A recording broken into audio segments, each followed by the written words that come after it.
రాజ్ కుమార్ పటేల్ గారు, మా తమ్ముడు పీజేఆర్ వారసుడు మాజీ శాసనసభ్యుడు మన సోదరుడు విష్ణువర్ధన్ రెడ్డి గారు అందరూ కూడా ఇక్కడ ఉన్నారు. వారందరికీ నమస్కారం. ఈరోజు ఎలక్షన్ ప్రచారం 30-40 రోజులుగా జరుగుతున్న విషయం మీకు తెలుసు. ఈ 30-40 రోజులుగా ప్రతిరోజు మీ ఇంటికి అన్ని పార్టీల నాయకులు, అన్ని పార్టీల కార్యకర్తలు వస్తున్నారు. మీకు మాకే ఓటేయండి అని చెప్పి దండం పెట్టి అడుగుతా ఉన్నారు. నేను మీకు దండం పెట్టి ఒకటే చెప్తున్నా, ఎల్లుండి మీరు ఓట్లకు రోజు, ఓటు వేసేందుకు పోయే రోజు, ఆ రోజు మీరందరూ చెప్పిన మాటలు ఒక్కసారి గుర్తు తెచ్చుకోండి. గుండె మీద చేసుకొని ఒక్కటే ఆలోచన చేయండి. 10 ఏళ్ళు కేసీఆర్ గారి ప్రభుత్వం ఉన్నప్పుడు పరిస్థితులు బాగుండేనా, లేదా ఈ 2 ఏళ్లలో కాంగ్రెస్ ప్రభుత్వం వచ్చినాక బాగున్నదా? ఇదొక్క విషయం గుండె మీద చేసుకొని ఆలోచించుకోండి. ఏ రకంగా ఏమన్నా లాభమైందా ఈ కాంగ్రెస్ ప్రభుత్వం వచ్చినాక ఒక్కసారి గుర్తు తెచ్చుకోమని ఆలోచన చేయండి అని చెప్పి నేను విజ్ఞప్తి చేస్తా ఉన్నా. 10 ఏళ్ళు కేసీఆర్ గారి నాయకత్వంలో ఇటు పేదవాళ్ళని అటు పెద్దవాళ్ళని అందరినీ కడుపులో పెట్టుకొని చూసుకున్నారు కేసీఆర్ గారు. ఆయన నాయకత్వంలో హైదరాబాద్ మహానగరం కానీ తెలంగాణ రాష్ట్రం కానీ సర్వతోముఖాభివృద్ధి సాధించింది. అన్ని రంగాలలో ముందుకు దూసుకొని పోయినాం. పేదవాడు ఆకలితో ఉండవద్దు అని చెప్పి 5 రూపాయల భోజనం పెట్టే అన్నపూర్ణ సెంటర్లు పెట్టుకున్నాం. 200 రూపాయల పెన్షన్ కాంగ్రెస్ ప్రభుత్వంలో ఉంటే దాన్ని పెంచి 2000 పెన్షన్ చేసుకున్నాం. బస్తీ దవాఖానాలు 350 పెట్టుకున్నాం. బస్తీలలో ఉండే పేదవాళ్ళకి ఇబ్బంది కావద్దని చెప్పి 20,000 లీటర్ల వరకు ఉచిత మంచినీళ్లు కేసీఆర్ గారి నాయకత్వంలో అందించుకున్నాం. 95% మంచినీళ్ల సమస్య పరిష్కారం చేసుకున్నాం. 100% జనరేటర్లు అవసరం లేకుండా, ఇన్వర్టర్లు అవసరం లేకుండా బ్రహ్మాండంగా కరెంటు సమస్యను శాశ్వతంగా పరిష్కారం చేసుకున్నాం. పేదవాడి కోసం మీ జూబ్లీహిల్స్ నియోజకవర్గంలోనే 1000 పడకల ఆసుపత్రి వెంగళరావు నగర్ డివిజన్లో టిమ్స్ హాస్పిటల్ కట్టుకున్నాం.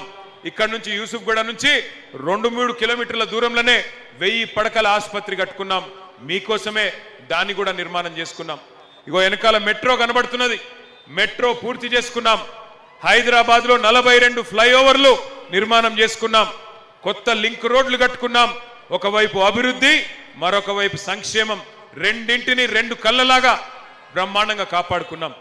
హైదరాబాద్లో పరిశ్రమలు తెచ్చుకున్నాం. అమెజాన్, గూగుల్, మైక్రోసాఫ్ట్, ఫేస్బుక్ లాంటి పరిశ్రమలు, వేల పరిశ్రమలు తెచ్చుకున్నాం. లక్షల కొద్ది ఉద్యోగాలు సృష్టించుకున్నాం.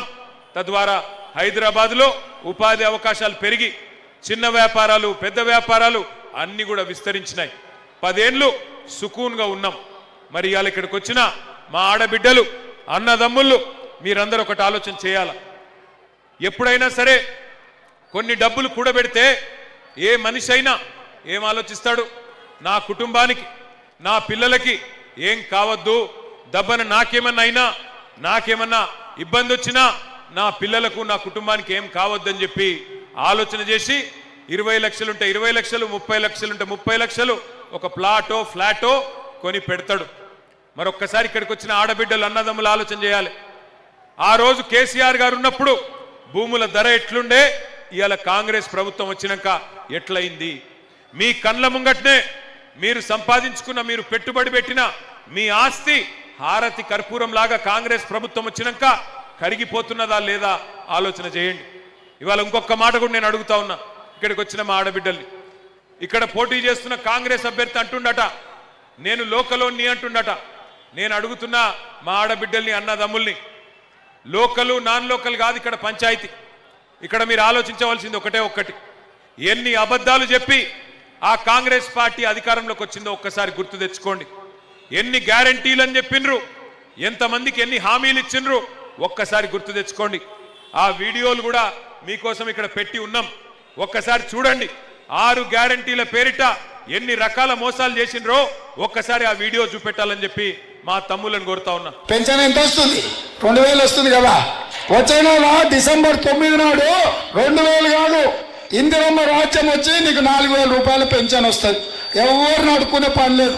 ప్రతి నెల 1వ తారీఖు నాడు ప్రభుత్వ ఉద్యోగికి జీతం వచ్చినట్టుగా ప్రతి నెల మొదటి తారీఖు నాడు ఆడబిడ్డల ఖాతాలో 2,500 రూపాయలు ప్రతి నెల ఆడబిడ్డల ఖాతాలో వేయాలని కాంగ్రెస్ పార్టీ నిర్ణయం తీసుకున్నది.